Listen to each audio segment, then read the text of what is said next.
Hello everyone, how are you. Welcome back to your own channel commerce smart classes. आज हम अपने organisational behaviour के अंदर leadership and it approaches इस वाले टॉपिक को स्टडी करेंगे। Let's start our topic. देखिए, लीडरशिप क्या होता है। लीडर क्या होता है। लीडर वो होता है जिसके अंदर स्किल होती है, एबिलिटी होती है कि वो दूसरों को इन्फ्लुएंस कर सके जो वो चाहता है। What he want to, leader wants to do, कि उसके अंदर ये क्वालिटी होती है, ये ऐसी स्किल होती है कि लीडर्स दूसरों को इन्फ्लुएंस कर सकता है, तो उसे हम क्या बोलेंगे, लीडर बोलेंगे। तो देखो, अकॉर्डिंग टू पीटर ड्रकर कहते हैं the only definition of a leader is someone, कोई भी हु हैज़ फॉलोवर। लीडर वो होता है, कोई भी लीडर जिसके फॉलोअर्स होते हैं उसे हम लीडरशिप कहते हैं। क्या? कोई भी लीडर जिसके फॉलोअर्स होते हैं उसको हम लीडरशिप कहते हैं। लीडरशिप क्या होती है? It refers to influence other, दूसरों को इन्फ्लुएंस करना in a manner to do what leader want them to do.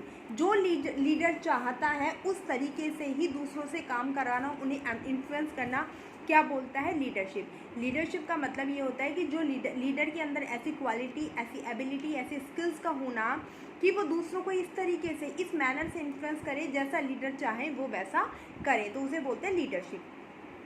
अब लीडरशिप के कुछ स्टाइल्स होते हैं। ऑटोक्रेटिक लीडरशिप है, डेमोक्रेटिक लीडरशिप है, लजीज फ्री रेंज लीडरशिप स्टाइल है।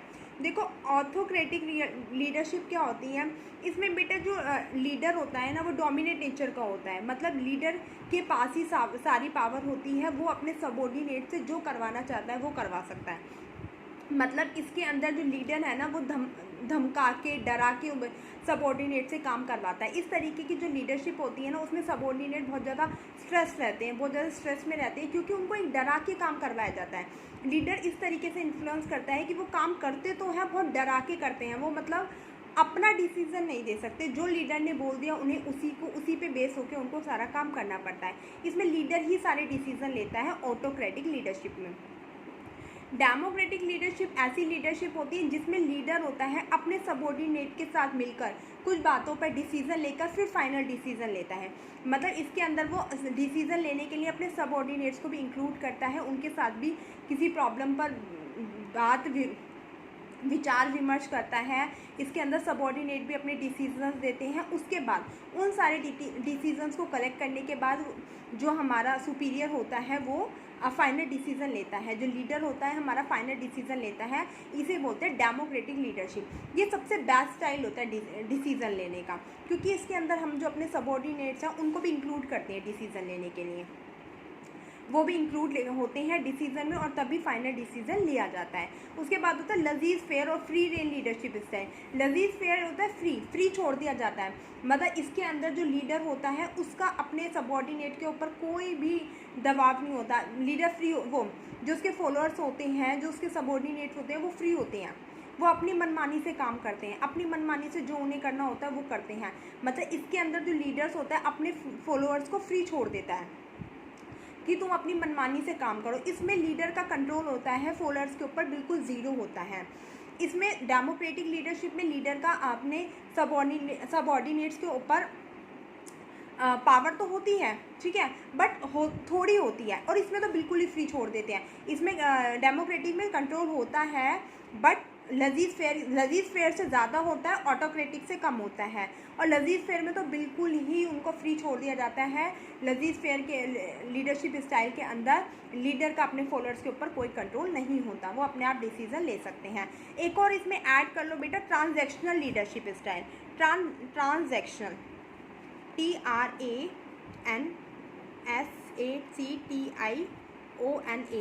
Transactional leadership style.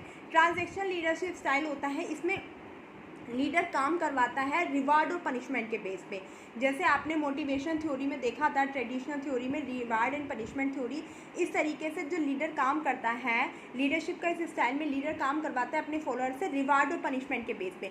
मतलब अगर हम फॉलोअर से अच्छा काम करते हैं तो उन्हें रिवार्ड दिया जाता है, और अगर लीडर है जो काम करवाता है फॉलोअर्स उसके अकॉर्डिंग काम नहीं करते तो लीडर उनको पनिश भी कर सकता है।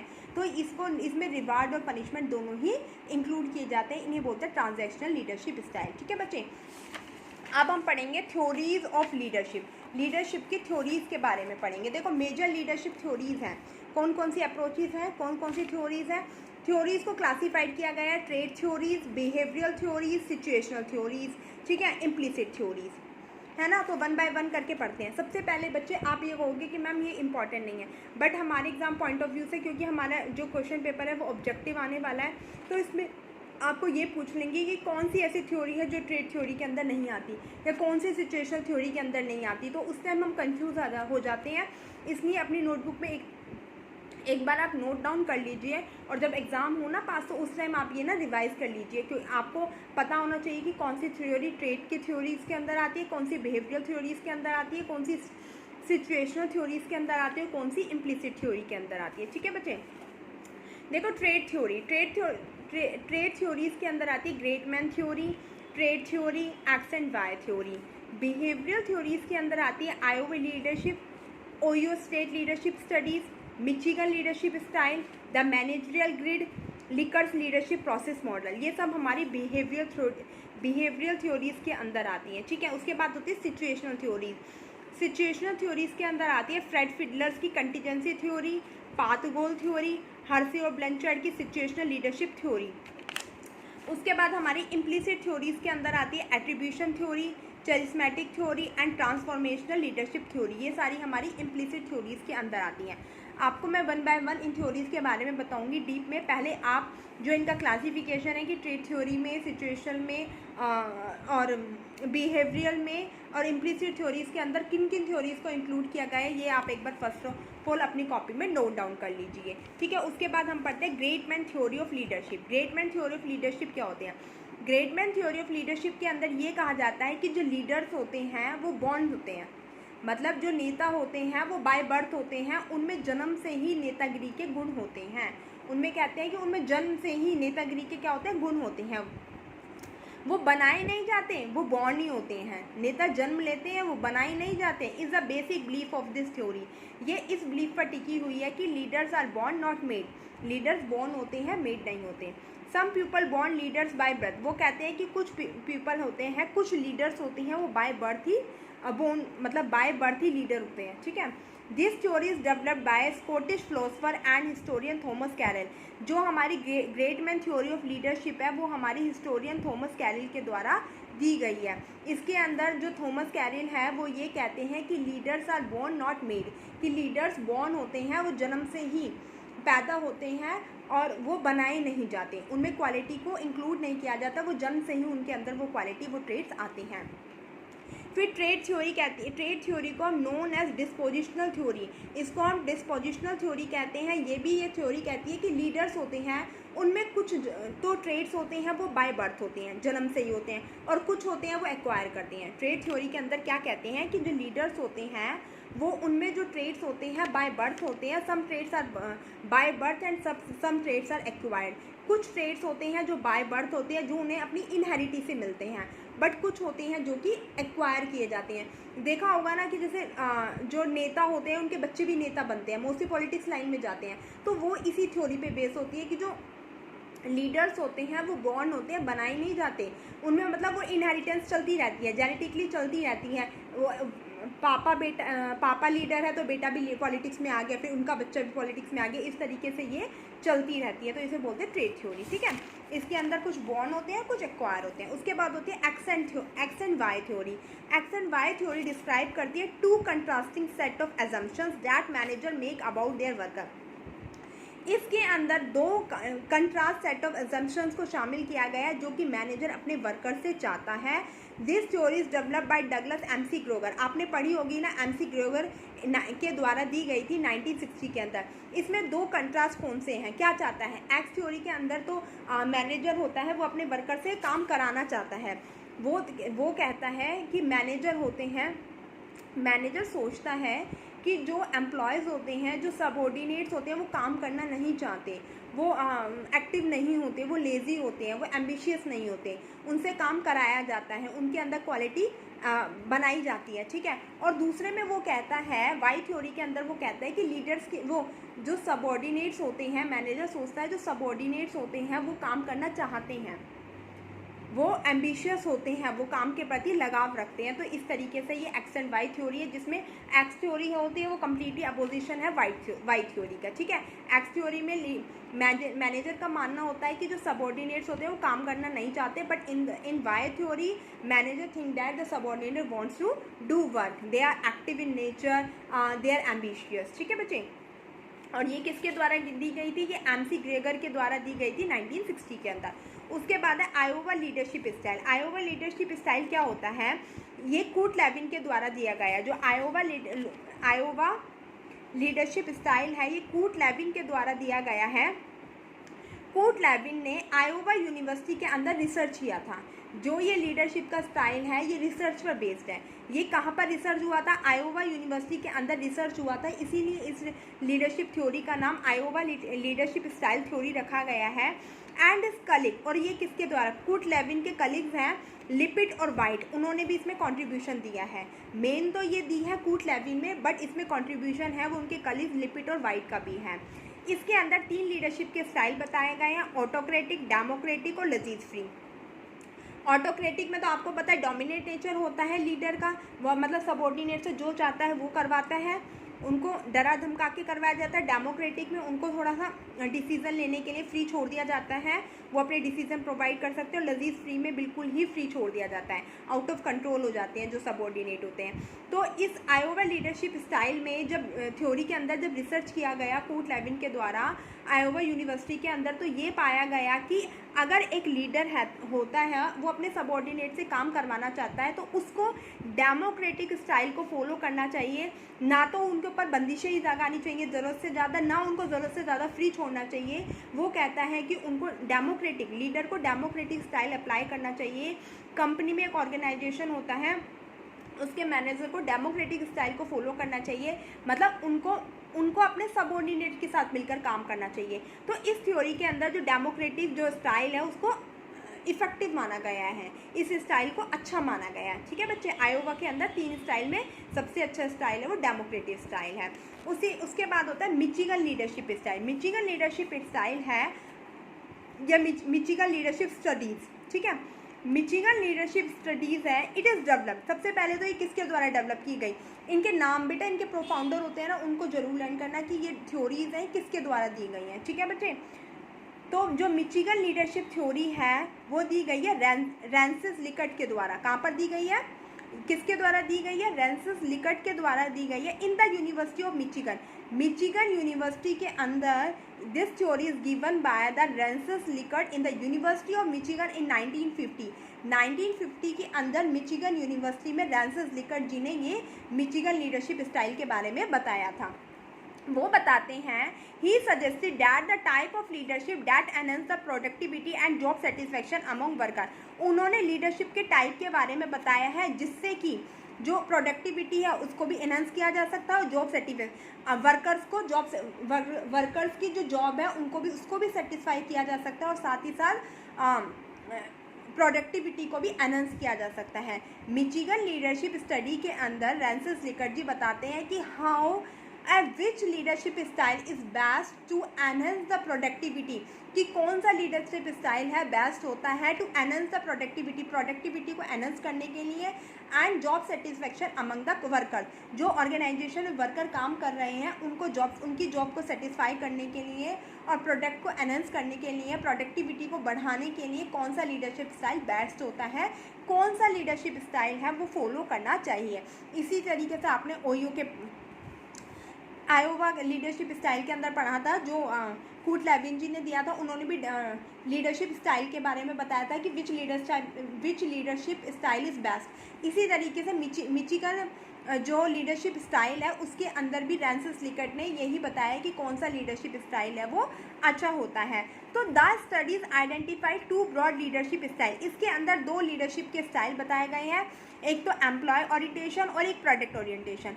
वो बताते हैं कि एम्प्लॉय ओरिएंटेशन के मतलब अंदर तो एम्प्लॉय पर फोकस करो, एम्प्लॉय को फोकस करके एम्प्लॉय को सेटिस्फाई करो और प्रोडक्शन पे फोकस करके प्रोडक्ट को एनहेंस करो। उन्होंने यही बताया है कि एक ऑर्गेनाइजेशन के लिए प्रोडक्टिविटी को एनहेंस करना और जॉब को सेटिस्फाई करना among the workers most important है।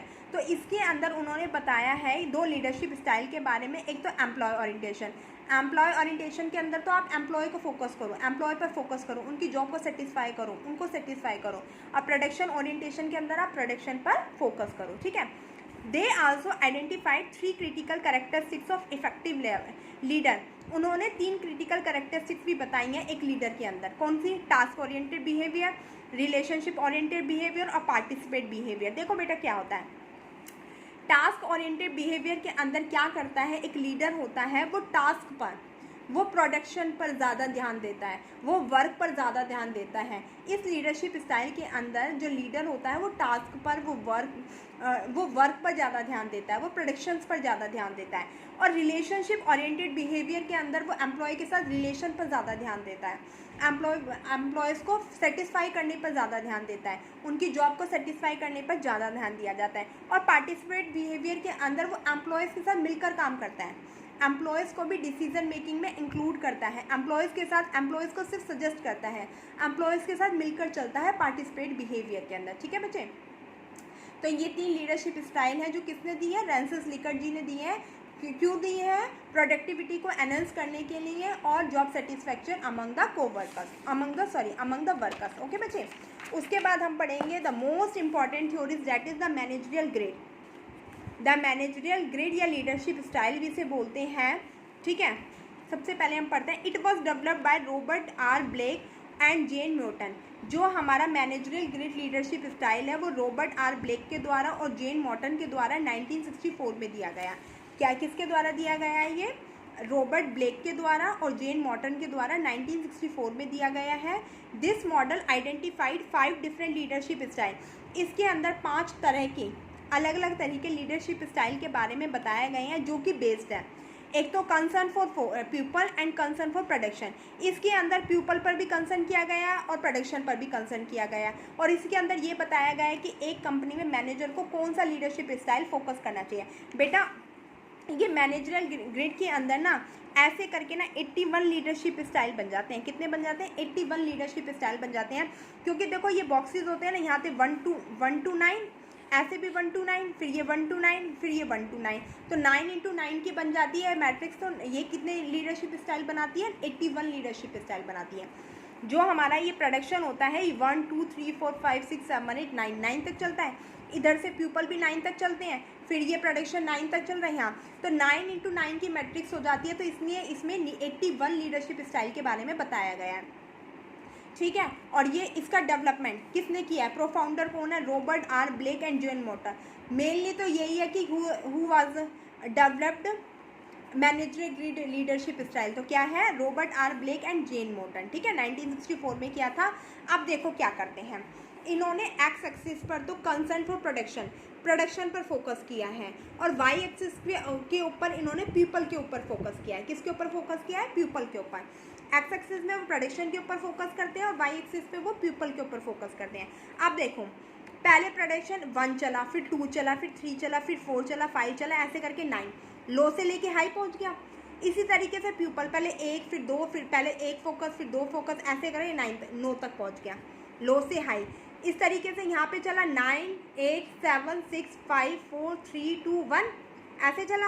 और यहाँ पे भी 9 8 7 6 5 4 3 2 1 ऐसे चला, ठीक है बच्चे। अब देखो क्या करते हैं, यहाँ पर आप है ना ये दोनों चीज़ लो है। यहाँ पर प्रोडक्शन भी लो हो रहा है, इस यहाँ से स्टार्ट हो रहा है ना, यहाँ पर प्रोडक्शन भी लो हो रहा है। देखो प्रोडक्शन भी लो हो रहा है, पीपल पर भी कम ध्यान दिया जा रहा है।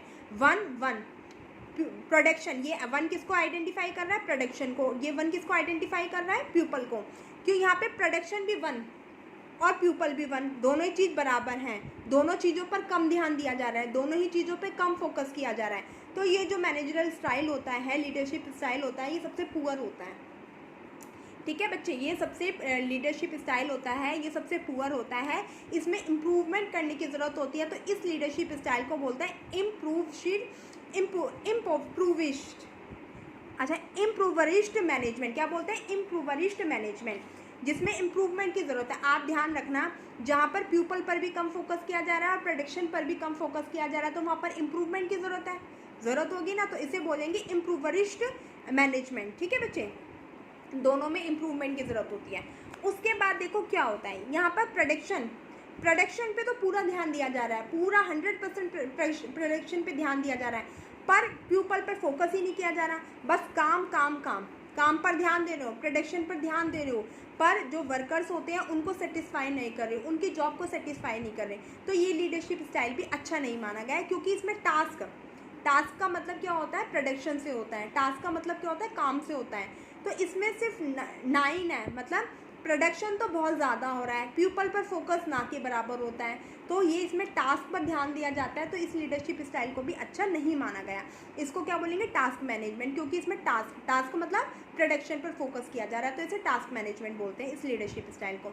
इसमें इंप्रूवमेंट की ज़रूरत होती है, तो इसको क्या बोलेंगे, इम्प्रूवरिस्ट मैनेजमेंट। उसके बाद हमारा आता है ये, ठीक है। इसमें देखो ये चला 9 8 7 6 5 ऐसे चला, यहाँ से चल रहा था 1 to 9 चल रहा था कि नहीं। तो अब देखो क्या हो गया, यहाँ से चला था 1 2 3 4 9 9 8 7 6 4। तो यहाँ पर हम क्या करते हैं कि प्रोडक्शन पर भी 9 ध्यान दिया जा रहा है और प्यूपल पर भी बराबर का ध्यान दिया जा रहा है, कि बराबर का प्रोडक्शन हो रहा है, बराबर का प्यूपल पर ध्यान दिया जा रहा है। तो इस लीडरशिप स्टाइल को सबसे अच्छा माना जाता है। इसे बोलते हैं टीम मैनेजमेंट, क्योंकि इसमें सब है ना टीम में होकर काम करते हैं। इसके अंदर लोग टीम में मिलकर, आपस में मिलकर काम करते हैं, लोगों को सेटिस्फेक्शन मिलती है और प्रोडक्शन होती है वो बढ़ती है। इसमें प्रोडक्शन भी अच्छी होती है और हमारे जो वर्कर्स होते हैं वो भी सेटिस्फाई होते हैं। तो इस लीडरशिप स्टाइल को क्या बोलेंगे, टीम मैनेजमेंट। टीम कब बनेगी, जब जितने लोग होंगे उतना काम होएगा, जब वो टीम में मिलकर काम करेंगे तो क्या बोलेंगे उसे, टीम मैनेजमेंट स्टाइल। तो ये सबसे बेस्ट स्टाइल होते हैं जिसमें कि जितना प्रोडक्शन होगा उतना ही वर्कर्स होंगे, उतनी ही वर्कर्स को सेटिस्फेक्शन होएगी, प्रोडक्शन होएगा वो एनहेंस होएगा। तो इसको बोलते हैं टीम मैनेजमेंट। उसके बाद ये आता है, इसमें देखो अब प्रोडक्शन तो आपकी एक हो रही है, काम पर तो फोकस कर नहीं रहे हो, और वर्कर्स को सेटिस्फाई करने में लगे हुए हैं, वर्कर्स के अकॉर्डिंग काम करो, वर्कर्स को सेटिस्फाई करने में लग रहे हो, प्रोडक्शन हो नहीं रही है। जब आपकी प्रोडक्शन ही रुक गई, प्रोडक्शन ही नहीं हो रही, वर्कर्स को सेटिस्फाई करो, तो वर्कर्स को सेटिस्फाई करने का ही क्या मतलब है, क्या फ़ायदा है। क्या वर्कर्स आपको प्रॉफिट दे जाएंगे, वर्कर्स को सेटिस्फाई करने से प्रॉफिट हो जाएगा जब प्रोडक्शन ही रुक गया। तो इस लीडरशिप स्टाइल को भी अच्छा नहीं माना गया। इसे बोलते हैं कंट्री क्लब मैनेजमेंट। क्या बोलते हैं, country club management. Country club बस पीपल को बनाने में लगे हुए हैं, कंट्री क्लब मैनेजमेंट। इसमें दोनों पर ध्यान दिया जाता है तो टीम मैनेज हो जाती है। इसमें सिर्फ पीपल पर फोकस किया जा रहा है तो इसे बोलते हैं कंट्री क्लब मैनेजमेंट। और ये मिडल होती है, इसमें दोनों बराबर ध्यान दिया जाता है। 5 अगर प्रोडक्शन पर ध्यान दिया जाए तो 5 भी पीपल पर ध्यान दिया जा रहा है, तो इसे बोलते हैं मिडल ऑफ ये, रोड का बीच का रास्ता होता है। ये हाई होता है, ये बीच का होता है। ठीक है बच्चे, ध्यान रखना है। मैंने आपको बताया ऐसे स्टार्ट होती है 1 2 3 4, तो ये लो से हाई चलती है, फिर हाई से लो, फिर लो से हाई, फिर हाई से लो चलती है। और यहाँ पर एक्स एक्सिस पे प्रोडक्शन होती है, वाई एक्सिस पे पीपल होता है। ये भी पूछ लेते हैं कि एक्स एक्सिस किसको सिग्निफाइज करता है, तो एक्स एक्सिस करता है कंसर्न फॉर प्रोडक्शन। इसमें प्रोडक्शन पर ध्यान दिया जाता है, प्रोडक्शन पर फोकस किया जाता है, इसके अंदर पीपल पर फोकस किया जाता है। ये मैनेजरियल ग्रिड मैं आपको इतना ज़्यादा मतलब डीपली क्यों पढ़ा रही हूँ, इसलिए पढ़ा रही हूँ कि मोस्ट इंपॉर्टेंट है। आगे मैंने ग्रेटमैन थ्योरी पे इतना फोकस नहीं किया था, इतना डीपली नहीं पढ़ाया था, इतना बोला नहीं था, क्योंकि वो इतनी इंपॉर्टेंट नहीं है, क्योंकि उनके प्रोफाउंडर में से ही क्वेश्चन आता है। बट ये तो कहते हैं ना जिसके मोस्ट इंपॉर्टेंट लीडरशिप में सबसे ज़्यादा इंपॉर्टेंट ये है, या फिर हर्सी ब्लैंचर्ड की सिचुएशनल थ्योरी, ये जो थ्योरीज हैं जो मोस्ट इंपॉर्टेंट है। तो आप ध्यान रखना। मैंने फिर भी एक बार ट्रिक से मैं दोबारा समझा देती हूँ कि 1 ही तो प्रोडक्शन पर ध्यान दिया जा रहा है, 1 ही पीपल पर ध्यान दिया जा रहा है, ना तो प्रोडक्शन ही अच्छा हो रहा है, ना जो वर्कर से सेटिस्फाई हो रहे, तो ये बिल्कुल बेकार है। इसमें क्या किया जा रहा है, प्रोडक्शन पर ध्यान दे रहे हो और जॉब को सेटिस्फाई नहीं कर रहे हो, तो ये भी अच्छी नहीं है। इसमें प्रोडक्शन और पीपल दोनों पर बराबर का फोकस हो रहा है, तो ये सबसे अच्छी है। और इसमें प्रोडक्शन तो ना के बराबर हो रहा है, बस कस्टमर्स को वो हम वर्कर्स को सेटिस्फाई करने में लग रहे हो, तो इसे बोलते हैं कंट्री क्लब मैनेजमेंट। लीडरशिप के स्टाइल हैं बच्चे, ये जो बोलोगे ये लीडरशिप स्टाइल है। Impoverished management, task management, team management, country club management, middle of the road, ये लीडरशिप के स्टाइल है। और मैनेजर ग्रिड मिलकर कितने लीडरशिप स्टाइल बनाती है, 81। और ये दिया किसके द्वारा गया था, Robert R Blake and Jane Mouton के द्वारा 1964 में दिया गया था। और ये स्टाइल है, ठीक है। उसके बाद देखो लिकर्ट लीडरशिप प्रोसेस मॉडल, ये भी है एक मॉडल है। लिकर्ट लीडरशिप प्रोसेस मॉडल क्या कहता है, Francis Lickert and his associates studied the pattern style of managers at the University of Michigan, USA and identified four-fold model of management system. इसके अंदर क्या हुआ, फ्रांसिस लिकट और उनके एसोसिएट ने जो मैनेजर हैं उनके पैटर्न पर, उनके स्टाइल पर क्या की थी, स्टडी की थी. कहाँ पर की थी, मिचिगन में. मिचिगन यूनिवर्सिटी कहाँ पर है, यूएसए के अंदर. और 4 क्या बताए थे, मॉडल बताए थे मैनेजमेंट सिस्टम के. क्या बोल रही हूँ मैं, इसमें फ्रांसिस लिकट ने, लिकट के नाम पर ही क्या बना है, लिकट लीडरशिप प्रोसेस मॉडल बना है. इसके अंदर लिकट ने और उसके एसोसिएट ने जो मैनेजर है उसके पैटर्न स्टाइल पर स्टडी की थी मिचिगन यूनिवर्सिटी के अंदर, जो कि यूएसए में है. और मैनेजमेंट सिस्टम के 4 मॉडल बताए थे. सबसे पहले एक्सप्लॉयटेटिव अथॉरिटी, फिर बेनिवोलेंट अथॉरिटी, फिर कंसल्टेटिव, फिर पार्टिसिपेटिव. एक्सप्लॉयटेटिव अथॉरिटी में तो क्या है, शोषण होता है एम्प्लॉयज़ का. इसमें क्या होता है, शोषण होता है. एम्प्लॉयज़ की कोई सुनी नहीं जाती, एम्प्लॉयज़ को डराकर धमकाकर उनको डोमिनेट करा जाता है, उनको टॉर्चर किया जाता है. बेनिवोलेंट का मतलब है थोड़ा दयालु. इसमें थोड़ा दयालुपन आ जाता है. इसमें थोड़ा उनको जो वर्कर्स होते हैं उसको मैनेजर थोड़ा रिलैक्सेशन दे देता है. कंसल्टेटिव में थोड़ा और ज़्यादा, और पार्टिसिपेटिव में तो उनके साथ मिलकर ही काम करता है. मैनेजर अपने वर्कर्स के साथ मिलकर काम करता है, बट इसमें तो काम करवाता है, करता नहीं है, काम करवाता है. डोमिनेट नेचर का होता है, टॉर्चर करता है उन्हें. इसमें थोड़ा दयालु तो आ जाती है. इसमें उन्हें कंसल्टेंट, उन्हें एडवाइस दे देता है. और इसमें तो उनके साथ मिलकर ही काम करता है. ठीक है बच्चे, ये 4 क्या है, मॉडल ऑफ मैनेजमेंट है ना. अब है फिडलर की कंटीजेंसी मॉडल. फिडलर की कंटीजेंसी मॉडल भी इम्पॉर्टेंट है. ये किसने दी थी, फ्रेड फिडलर नाम के पर्सन ने दी थी. It was develop by the Fred Fiedler. किसके द्वारा दी गई है, फ्रेड फिडलर के द्वारा दी गई है. Who studied the personality and characteristics of leader. इसके अंदर जो लीडर है उसकी पर्सनैलिटी और कैरेक्टरिस्टिक्स को डिफाइन किया गया है कि एक लीडर के अंदर, एक लीडर है उसकी कैसी पर्सनैलिटी होनी चाहिए, क्या क्या उसके अंदर कैरेक्टरिस्टिक्स होनी चाहिए.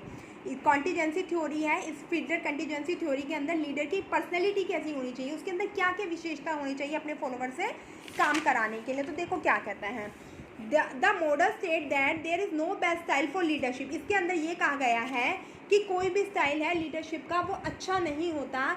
लीडर्स को अकॉर्डिंग टू सिचुएशन, इसमें क्या कहा है कि लीडर को according to situation leadership style को यूज़ करना चाहिए. तभी जो लीडर है वो अच्छे से काम करा सकता है अपने वर्कर से.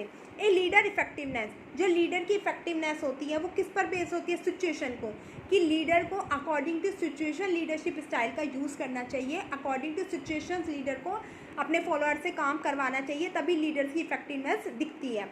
फिर उसके बाद होती है पाथ गोल लीडरशिप थ्योरी. पाथ गोल लीडरशिप थ्योरी का मतलब क्या है, पाथ मतलब होता है रास्ता. रास्ता किसका, घर का.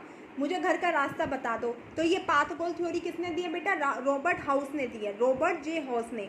ध्यान रखना, पाथ कहाँ का बताया, रास्ता, घर का, घर मतलब हाउस.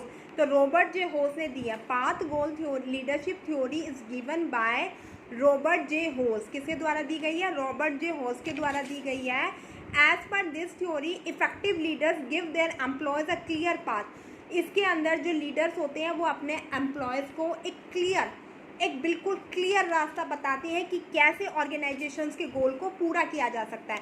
पूरा उन्हें सारी मतलब पूरी हर चीज़ एडवाइस कर देते हैं, हर चीज़ बता देते हैं कि कैसे एक लीडरशिप है, कैसे ऑर्गेनाइजेशन के गोल को पूरा किया जा सकता है. इसके लिए जो लीडर होते हैं वो एम्प्लॉय को एक क्लियर पाथ बता देते हैं. इसीलिए इस थ्योरी का नाम पाथ गोल थ्योरी पड़ा है, क्योंकि इसमें लीडर होता है वो एक पाथ बताता है किसको, एम्प्लॉयज़ को, कि किस तरीके से गोल को अचीव किया जा सकता है. पाथ गोल थ्योरी में भी 4 लीडरशिप के स्टाइल बताए गए हैं. फर्स्ट है डायरेक्टिव लीडरशिप, सेकंड है सपोर्टिव लीडरशिप, थर्ड है अचीवमेंट ओरिएंटेड लीडरशिप और फोर्थ है पार्टिसिपेटिव लीडरशिप.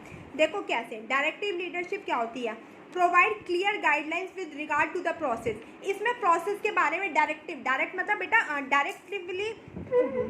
डायरेक्टिवली हम क्या करते हैं, जो लीडर्स होते हैं डायरेक्ट उन्हें गाइडलाइन देते हैं. जो अपने एम्प्लॉयज़ होते हैं इसके अंदर डायरेक्ट क्या करते हैं, गाइडलाइन दी जाती है, उन्हें डायरेक्ट काम करने का तरीका बताया जाता है. ठीक है, डायरेक्टिव लीडरशिप स्टाइल में जो लीडर चाहता है जिस तरीके से काम होना है, डायरेक्ट रास्ता बता देते हैं, इस तरीके से काम होता है, एम्प्लॉयज़ को बता दिया जाता है. तो डायरेक्टिव लीडरशिप स्टाइल के अंदर उन्हें क्लियर गाइडलाइन दी जाती है कि कैसे काम करना है, क्या प्रोसेस होगा ताकि ऑर्गेनाइजेशन के गोल को पूरा किया जा सके. सपोर्टिव लीडरशिप के अंदर क्या करते हैं, attention to the needs and wellbeing of employees. इसमें एम्प्लॉयज़ की वेलबींग के ऊपर ध्यान दिया जाता है. एम्प्लॉयज़ को भी सेटिस्फाई करने के ऊपर ध्यान दिया जाता है, उनको सपोर्ट किया जाता है। फिर होता है achievement oriented leadership. Achievement oriented leadership क्या होता है? Force to display excellent work achievement and constant improvement. इसके अंदर क्या होता है कि एक्सीलेंट वर्क अचीवमेंट, एक बहुत अच्छे तरीके से वर्क हो, वो अचीव हो सके और हमेशा कांस्टेंट उसमें क्या बनी रहे? इंप्रूवमेंट बनी रहे। अचीवमेंट से ही पता चल रहा हो किस में अचीवमेंट? वर्क में अचीवमेंट। और इंप्रूवमेंट किस में चाहोगे? वर्क में चाहोगे, कांस्टेंट इंप्रूवमेंट। तो अचीवमेंट ओरिएंटेड लीडरशिप स्टाइल क्या कहता है कि achievement in work and constant improvement. ठीक है। पार्टिसिपेटिव लीडरशिप मैंने आपको बताया है कि साथ में मिलकर काम करता है। लीडर किसके? अपने फॉलोअर्स के। तो open to consultation and discussion, इसमें जो उसके फॉलोअर्स होते हैं, जो मैनेजर्स के जो सबऑर्डिनेट्स होते हैं, वो क्या होते हैं? ओपन होते हैं। वो अपनी बातों को अपने लीडर के साथ, अपने मैनेजर के साथ विचार विमर्श कर सकते हैं, उनके साथ डिस्कशन कर सकते हैं। ठीक है। फिर है हर्षे ब्लैंचर्ड की सिचुएशन लीडरशिप थ्योरी। स्टार लगा लो, बहुत इंपॉर्टेंट है। आप कहोगे मैडम मिचिगन वाली भी इंपॉर्टेंट बताई थी, फिडलर वाली भी इंपॉर्टेंट बताई थी, अब ये भी बच्चे इंपॉर्टेंट है तो क्या करें? मैडम का तो खुद गला सूख रहा है, बट इम्पॉर्टेंट है तो क्या करें, है ना। आप ये मत कहना मैडम चिक चिक के पढ़ाते हो, मैडम की आदत ही ऐसी है ना। तो ठीक है, चलो। हर्षे ब्लैंचर्ड की situational leadership theory. First of all तो आप ध्यान रख लो, इसको एक लाइन नोट डाउन कर लो, यहाँ पर स्पेस नहीं है, कि इसे life cycle theory of leadership भी कहते हैं, और आगे बताऊंगी क्यों कहते हैं। Hersey Blanchard situation leadership theory को life cycle theory of leadership भी कहा जाता है, और क्यों कहा जाता है आगे बताती हूँ। This model suggest that no single leadership style is better than another, कि कोई भी leadership style, single leadership style मतलब ऑटोक्रेटिक, डेमोक्रेटिक, लजीज फ्री, ये कोई भी एक सिंगल लीडरशिप स्टाइल होता है वो इफेक्टिव नहीं होता आप वो ऑर्गेनाइजेशन के गोल को पूरा करने के लिए। ठीक है। The leader adjust their style to those they lead and their ability. Leaders को हमेशा अपने स्टाइल को एडजस्ट कर लेना चाहिए अकॉर्डिंग टू देयर एबिलिटीज़। ठीक है। अब लीडरशिप स्टाइल क्या होते हैं बेटा? इसके अंदर ना एक मैं आपको ना सबसे पहले इस स्टाइल के अंदर ना जो लीडर है ना वो टास्क पर भी फोकस करता है, मतलब लीडर का फोकस होता है टास्क पर और एम्प्लॉय पर। इसमें लीडर दो चीज़ पर फोकस करता है, टास्क ओरिएंटेड और एम्प्लॉय ओरिएंटेड। टास्क के अंदर तो वो काम पर फोकस करता है, एम्प्लॉय ओरिएंटेड के अंदर वो एम्प्लॉय पर फोकस करता है। ठीक है। तो इसके अंदर ना बेटा एक मैच्योरिटी लेवल होता है। क्या होता है? मैच्योरिटी लेवल होता है किसका? एम्प्लॉयज़ का। तो वो देखो 4 तरह की होता है। मैच्योरिटी लेवल को 4 स्टेजेस में डिवाइड किया गया है। आप मेरे सुन लो, यहाँ पर स्पेस नहीं है, ध्यान से सुनना, कि जो लीडर होता है वो 2 चीज़ पर ओरिएंट करता है, एक तो एम्प्लॉय ओरिएंटेशन और एक टास्क ओरिएंटेशन। तो जो एम्प्लॉय ओरिएंटेशन होता है उसमें जो फॉलोअर्स होते हैं ना उनका मैच्योरिटी लेवल होता है वो डिफरेंट होता है। फर्स्ट मैच्योरिटी लेवल तो वो होता है जिसके अंदर जो हमारे सबऑर्डिनेट्स होते हैं उनको काम के बारे में मालूम नहीं होता, ना ही मालूम होता है, ना ही उनके काम के प्रति इच्छा होती है, उसको तो लेवल 1 में रखते हैं। लेवल 2 में वो लोग आते हैं जिनको काम के बारे में पता नहीं होता बट वो काम करना चाहते हैं। अनेबल होते हैं बट विलिंग होते हैं, काम के बारे में पता नहीं होता बट विलिंग करना चाहते हैं, उन्हें मैच्योरिटी लेवल 2 के अंदर रखा गया है। मैच्योरिटी लेवल 3 के अंदर वो आते हैं जो एबल होते हैं, जिनको काम के बारे में पता होता है बट वो काम करना नहीं चाहते, विलिंग नहीं होते, वॉलंटरी नहीं होते। एंड 4th मैच्योरिटी लेवल के अंदर उनको रखा गया है जो एबल भी होते हैं और जो विलिंग भी होते हैं। Getting my point? तो देखो क्या होता है, लीडरशिप स्टाइल होता है अकॉर्डिंग टू सिचुएशन। कोई भी एक लीडरशिप स्टाइल होता है वो बेस्ट नहीं होता, अकॉर्डिंग टू सिचुएशन इसको फॉलो करना चाहिए। तो इसमें देखो क्या कहता है, इसलिए इसे सिचुएशनल लीडरशिप थ्योरी भी कहा जाता है, क्योंकि लीडरशिप स्टाइल को हमेशा सिचुएशंस के अकॉर्डिंग फॉलो करना चाहिए। इसके अंदर लीडरशिप स्टाइल को 4 कैटेगरी में डिवाइड किया गया है, टेलिंग, सेलिंग, पार्टिसिपेटिंग और डेलीगेटिंग। सबसे पहले मैं आपको बताती हूँ, देखो क्या होता है। टेलिंग के अंदर क्या आता है, टेलिंग के अंदर मैच्योरिटी लेवल 1 वाले पीपल आते हैं, मैच्योरिटी लेवल 1 वाले सबऑर्डिनेट्स आते हैं जिनको ना काम के बारे में पता होता है ना ही इनकी इच्छा होती है, अनेबल भी होते हैं और ये विलिंग भी नहीं होते, उनको नॉन विलिंग होते हैं, मतलब इच्छा नहीं होती काम के बारे में। तो इसके अंदर लीडर का क्या काम होता है, लीडर क्या करता है, लीडर अपने जो फॉलोअर्स होता है उसको काम के बारे में इंस्ट्रक्ट करता है, बताता है, डायरेक्टली उनको इंस्ट्रक्ट करता है। जैसे आपने डायरेक्टिव लीडरशिप स्टाइल पढ़ा था ना पाथ गोल थ्योरी के अंदर, इसी तरीके से ये होता है टेलिंग, टेल करता है, बताता है, इंस्ट्रक्शन देता है, उनके प्रोग्रेस को मॉनिटर करता है, उनको बताता है कि आपको कैसे काम करना है। सेलिंग के अंदर क्या होता है, सेलिंग के अंदर वो जानते नहीं है काम कैसे करना है बट उनकी इच्छा होती है, कि हमें काम करना है, तो इसके अंदर उन्हें उसके अंदर उन्हें एडवाइस दिया जाता है, उनको गाइड किया जाता है। लीडर एक्सप्लेन गोल, इसके अंदर लीडर क्या करता है, गोल्स को बताता है, टास्क को बताता है, मेथड बताता है, रीज़न बताता है, remain available to give. Selling के अंदर लीडर अपने फॉलोअर्स को सपोर्ट करता रहता है, उनको गाइड करता रहता है, उनको टाइम टू टाइम एडवाइस करता रहता है, क्योंकि वो काम करने की इच्छुक होते हैं। तो सेकंड वाला मैच्योरिटी लेवल आता है, जिसमें हम बोलते हैं सेलिंग। सेलिंग के अंदर वो काम आता नहीं है बट करना चाहते हैं, तो उनको सिर्फ गाइड करते हैं और वो कर लेते हैं। पहले के अंदर तो उनको कुछ भी नहीं आता, तो उनको इंस्ट्रक्शन देनी पड़ती है, उनकी प्रोग्रेस को मॉनिटर करना पड़ता है। फिर होता है पार्टिसिपेटिंग के अंदर क्या होता है कि लीडर को काम आता है बट वो करना नहीं चाहता है, वो उनकी विलिंग पावर होती है वो ज़ीरो होती है, करना नहीं चाहता। तो अगर वो करना नहीं चाहते, काम आता है, तो लीडर क्या करेगा, एम्प्लॉय ओरिएंटेशन करेगा, एम्प्लॉय को सेटिस्फाई करेगा, एम्प्लॉय को मनाएगा, है ना। इसके अंदर एम्प्लॉय ओरिएंटेशन पर ज़्यादा ध्यान दिया जाता है, एम्प्लॉयज़ को एनकरेज करने पर ज़्यादा ध्यान दिया जाता है। The leadership work followers involve with the group seeks input and encourage efforts. इसमें क्या किया जाता है, जो फॉलोअर्स होते हैं उनको एनकरेज किया जाता है कि वो उत्साहित हो काम करने के लिए। और डेलीगेटिंग में तो वो एबल भी होते हैं और विलिंग भी होते हैं। तो इसके अंदर क्या होता है, द लीडर गिव रिस्पॉन्सिबिलिटी, काम भी आता है तो कुछ इंस्ट्रक्ट करने की ज़रूरत ही नहीं होती। तो इसमें लीडर क्या करता है, रिस्पॉन्सिबिलिटीज़ को दे देता है फॉलोअर्स को फॉर सेटिंग गोल्स को सेट करने के लिए, प्लान करने के लिए, एग्जीक्यूट करने के लिए, क्योंकि इसमें वो काम करना भी जानते हैं और काम करना भी चाहते हैं। ठीक है, तो वो क्या करेंगे, डेलीगेट करेंगे। डेलीगेशन ऑफ अथॉरिटी का मतलब क्या होता है, उनको अधिकार दिए जाते हैं कि वो डिसीजन ले सके, वो प्लान कर सके, है ना। और पार्टिसिपेट के अंदर क्या करते हैं, एम्प्लॉय ओरिएंटेशन, एम्प्लॉय को एनकरेज किया जाता है। और टेलिंग के अंदर तो एडवाइस दिया जाता है, उनको इंस्ट्रक्ट किया जाता है। और सेलिंग के अंदर उनको गोल मेथड बताए जाते हैं। ठीक है बेटा, उसके बाद होती है एट्रीब्यूशन थ्योरी। एट्रीब्यूशन थ्योरी क्या कहती है, this theory is concern with how ordinary people explain the cause of behaviour and event. ये थ्योरी ये बताती है कि कैसे एक ऑर्डिनरी पीपल है वो बिहेवियर इवेंट को कोज को बताता है, एक्सप्लेन करता है तो कोज ऑफ बिहेवियर कि ऐसे बिहेवियर और इवेंट्स का क्या कारण है। एट्रीब्यूशन थ्योरी है वो रिलेशन बताती है बिहेवियर इवेंट्स के कोज का। ठीक है बच्चे, उसके बाद है charismatic leadership theory. Charismatic leadership theory क्या होती है, charismatic leader are likely to have a strong need. इसमें क्या होता है, कुछ लोगों में आपने देखो डिवाइन पावर होती है, खुद से ही गॉड गिफ्टेड होती है।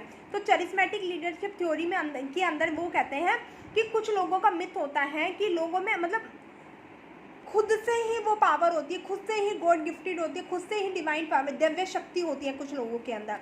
तो charismatic leader likely to have a strong need for power, high self confidence. इस लोगों के अंदर ऐसे कॉन्फिडेंस होता है, वो बहुत हाई होता है, and a strong conviction in their on belief. इनके कुछ अपने ही बिलीफ और आइडिया होते हैं। आपने देखा ना, कुछ ऐसे लोग होते हैं जिनके अपने ही आइडिया होते हैं, अपने बिलीफ होते हैं। ऐसे लीडर को हम चरिस्मेटिक लीडर कहते हैं। मतलब वो उनमें खुद की ही पावर होती है, खुद ही वो डिवाइन ऑफ पावर होती है, खुद ही गॉड गिफ्टेड होती है उनके अंदर ये पावर। तो उस तरीके के लीडर को हम चरिस्मेटिक लीडर कहते हैं। ये थी आपकी लीडरशिप की थ्योरी। आई थिंक आपको पसंद आई होगी, और पसंद आई तो प्लीज़ लाइक करना ना भूलें। Please like share and subscribe, और कमेंट करना भी ना भूलें। Thank you, God bless you. बनाए रखें मुझे, मेरे को सपोर्ट करते रहें। मैं आप लोगों को ऐसे ही वीडियो लेक्चर प्रोवाइड करती रहूँगी। ओके।